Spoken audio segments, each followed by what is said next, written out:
জান মাল সন্তানের পরীক্ষা নিয়েছি কেন? আমার কাবার দরজায় আমি কাউকে হাত লাগাইতে দিব না। এখানে যিনি লাগাবে ওনাকে অবশ্যই কি হইতে হবে? পবিত্র হইতে হবে।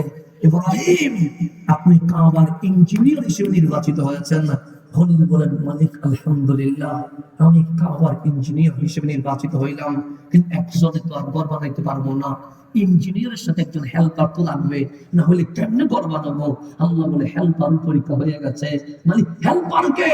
সে ইঞ্জিনিয়ারের নাম ইব্রাহিম খলিলুল্লাহ, আর হেল্পারের নাম ইসমাইল জবিউল্লাহ। বাবা ছেলে মিলে আমি যে ঘর বানাইছিলাম আর সেই ঘর বানানো শুরু করে দাও।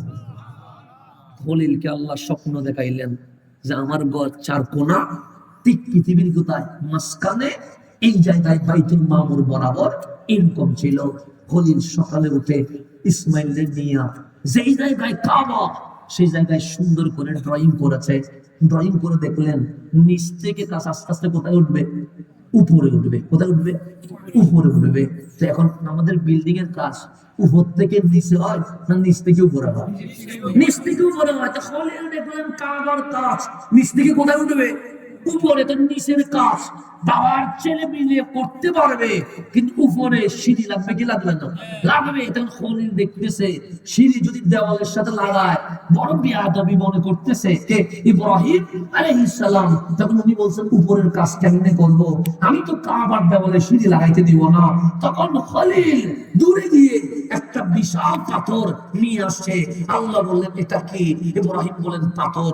পাথরের কাজ কি? যে মালিক, আমি আর ইসমাইল নিচের কাজ করব, আর যখন উপরের কাজ করব তখন আমি পাথরে উঠবো। পানি লাগলে পানি, সিমেন্ট লাগলে সিমেন্ট, ইট লাগলে ইট, বালি লাগলে বালি। আমার ইসমাইল দিবে আর আমি ইঞ্জিনিয়ার হয়ে কি করব? লাগায়া দিয়ে দিব। আল্লাহ বলে, একবার উঠবা একবার নামবা, বড় কষ্ট হয়ে যাবে। এই পাথরের ভেতরে আমি এমন পাওয়ার দিলাম, যখন উপরে উঠা উপরে উঠে যাবে, যখন নিচে নামা পাথর অটোমেটিক নিচে নেমে যাবে।